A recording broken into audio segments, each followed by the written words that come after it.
Welcome to the Authority File, the academic library podcast from Choice. This episode is made possible with help from Rowman and Littlefield. I'm Bill Mickey, the host of the podcast and editorial director for Choice, and we're very pleased to welcome Joe Janes to the program.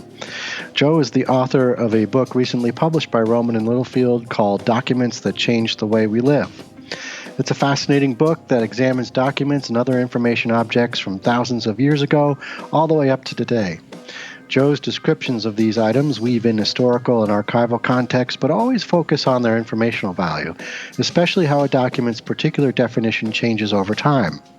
How a ballot or a birth certificate goes from a mundane formality to something that changes the course of history, for example. When he's not busy writing books, Joe is an associate professor at the University of Washington Information School. He is a frequent speaker, and he has authored several books on librarianship and technology, and he is the creator and host of Documents That Changed the World, a popular podcast series that he based his latest book on. In this third episode of our four-part series about documents that change the way we live, we discuss the famous We Can Do It poster. The Take Charge cultural icon Rosie the Riveter, depicted in the poster, as it turns out, isn't who you think she is. We'll talk about that and how this particular document might be less of a document that changed the world than the other way around. Okay, so let's jump ahead in time a little bit and talk about the We Can Do It poster. So, spoiler alert, Rosie the Riveter, who's supposed to be depicted in the poster, I guess, isn't really Rosie. Can you tell us a little bit about who this woman is or was, who's in the poster, or at least who and what she's really representing? Well, first of all, that's a very good question. We do not know who she really was, if she was a real person. Many years later, people came forward and said they were the model, but there's no definitive response to who she is. What she is, as you say, not Rosie the Riveter. The common belief is that the We Can Do It poster is recruiting women to go work in the factories during World War II because all the men were off fighting, and so they needed somebody to, build airplanes or ships or whatever, and she was, telling women to join the workforce. Every aspect of that is absolutely wrong. She is the We Can Do It poster was designed by the Westinghouse Company. We should describe this, is in case people aren't connecting the dots. This is the poster of the woman who's sort of flexing her muscle and with wearing the red bandana with the white polka dots. And yelling, "We can do it!" Right? She's everywhere. Right.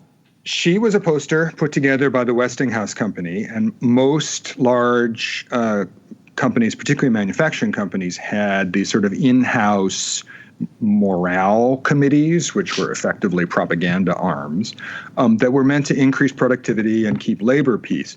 The years right before the war were very difficult from a labor management perspective, a lot of strikes, a lot of labor unrest. And then the war happens, and we today think, oh, well, everybody pitched in, and well, it wasn't always like that. And so lots of these posters were put up in companies all over the country. One in particular shows somebody lingering in the bathroom and says, "Killing time is killing men." That's pretty intense. Yeah. Right. So you just it's hard to imagine what this must have been like. Right. So our poster was put up for 2 weeks in a couple of Westinghouse production facilities near Pittsburgh. If you look very closely at a high-resolution image of the poster, the dates in which the poster was meant to be displayed are in the lower left-hand corner. It's February of 1943. She's put up for 2 weeks. The message of the poster is for people already working at Westinghouse, and the message of the poster is get back to work. We're all in this together. We can do it, da, da, da, da, da. But it's not a recruiting poster. It was never seen outside the factory.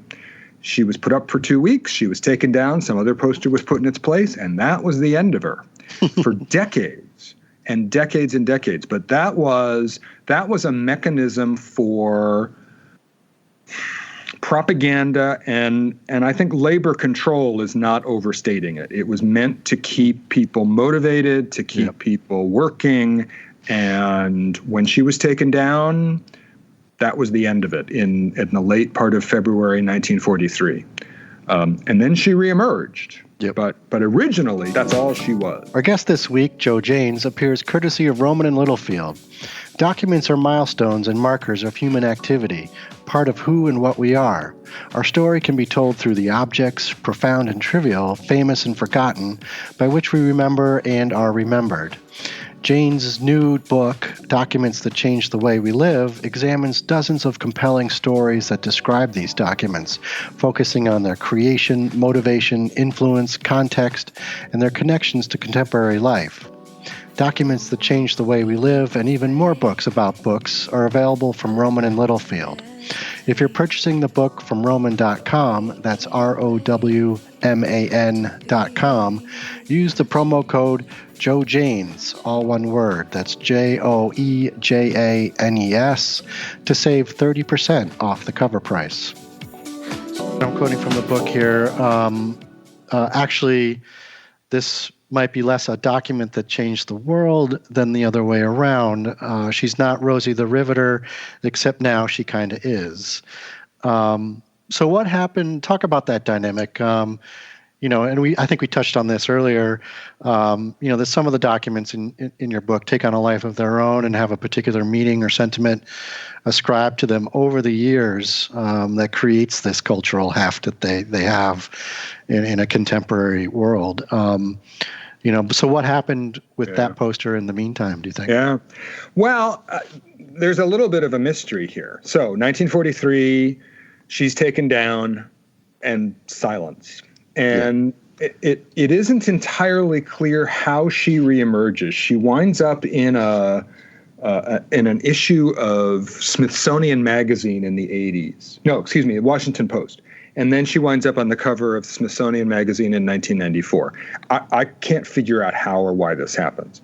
But the image is very powerful. I mean, even though we're just voices here, I think everybody's got the picture in their mind because you see it all the time.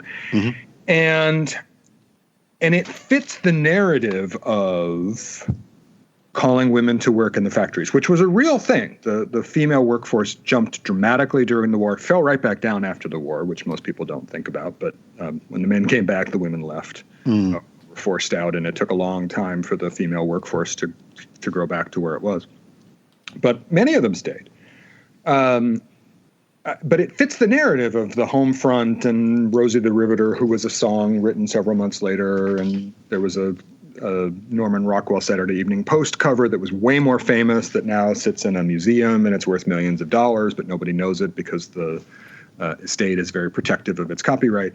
Our poster, she gets sort of revived, and she has become I can't tell you the number of times, and it kind of aggravates me, but I know better than think I'm going to do anything about it. You see her all the time as Rosie the Riveter, and people talk about it all the time, and everybody knows that she's calling, and it just frosts me, but nobody cares. So she's now Rosie the Riveter because it's the information scientist in you. I mean, yes, I'm just the annoying guy in the corner telling you the truth. Nobody wants to hear it. And it doesn't, on one level, it doesn't matter. On another level, it does, because, the story that she actually tells about labor relations and the role of women in the workforce and propaganda efforts during the war and all the rest of it, that's a very interesting and undertold story. Rosie the Riveter was a lovely, romanticized, everybody was linking arms in the home front, which is mostly true, except it's kind of not. I think the real story is actually more interesting and perhaps more relevant and more pointed, but you can't get things out of people's heads. Right. Well, I was just going to say, you say, posters, and again, I'm just quoting from the book here, convey simple messages with a dart-like sharpness and impact, and overall fall into a more general category known as ephemera, materials that are intended to be temporary. And when these things do last, they can often speak volumes about the life and times of the society that gave rise to them in ways that all of the quote, official sources and documents can't. Right. Yeah. So the story, it's almost 70. It'll be 75 years next spring. Yeah. Spring that since the poster was created, and for that matter, Rosie the Riveter later that year. It's very difficult to recreate what that world was like, because we now know that we won. Yes. But in early 1943, things were going very badly. 1942 for the Allies was a very bad year. And when that poster went up, there was no certainty. And in fact, you could make a convincing case in early 1943 that the Allies were going to lose. But they didn't know that. We do. So we look at that and we think, oh, wasn't that great the way we all came together? Yeah. But you put her back where she started. You put her up on the wall in Pittsburgh when she started, and you have these women and men going to work in fear for their loved ones who are at war, in fear for their country, and in fear for their way of life, which I don't think we can, well, maybe we can fully appreciate it now. But I think it's very difficult to put yourself in that situation. But if you do put yourself in that situation, that poster now has a very different resonance from the kind of happy, gauzy story that most people have accepted. Right. And I'm not trying to cast aspersions, but that's just so that's part of what I try to do here is place these things, and then the life that she has had since then, on the coffee mugs and the stamps and the T-shirts and the tote bags and all the rest of it. That's part of the story now too. Mm-hmm. So she starts as a poster. She's taken down. Nothing happens. Now she's Rosie the Riveter. Now she's standing for things she never stood for before, which is fine. Yep. But it's a different life than she was originally meant to have. And that's not an unusual story. Lots of these things have outcomes their creators never anticipated. Exactly. Yeah, it'll be interesting to see, if anything is ever planned for next spring when, 75th is a pretty significant milestone there. I think it's unlikely because very few people pay attention to those little tiny dates in the corner. The Rosie the Riveter National Trust that manages a historic site uses the poster as their logo. So even they get it wrong. The idea that people are going to celebrate the 75th anniversary of a mistake, of something that everybody misunderstands. Nobody likes that. Right. Nobody likes being, having a finger poked in their eye like, you've been an idiot all this time believing this thing, which really isn't true. Yeah, no, people don't like that. You just heard from Joe Janes, Associate Professor at the University of Washington Information School and author of Documents That Changed the Way We Live. Joe is a frequent speaker, and he has authored several books on librarianship and technology, and he is the creator and host of Documents That Changed the World, a popular podcast series that he based his latest book on. This concludes episode 3 of our 4-part series with Joe, where we discuss some of the documents he profiles in his book. This episode was brought to you by Rowman & Littlefield and Choice. Be sure to join us for our 4th and final episode of this series with Joe when we talk about the AIDS quilt, an incomparable and incredibly moving example of a living document. Any document is a space-time object. And so the Rosetta Stone is degrading in very small ways. Pieces of film are degrading. Paper is degrading or changing its composition. Same thing could be said of the panels of the quilt. So, in that respect, every document is a living document, not also in its not only in its physical form but in its perception. You can search for us and listen to all the episodes of the Authority File podcast on iTunes, Google Play, and Stitcher, or find us on the Choice website at choice360.org. Just click on the librarianship dropdown. If you do listen to us on iTunes or Stitcher, be sure to give us a review. In the meantime, you can find out more about Choice Reviews and get updates on the latest podcast episodes on the Choice Reviews Facebook page or on Twitter at Choice_Reviews. Search for or comment on the podcast using hashtag #TheAuthorityFile. Thank you for joining us.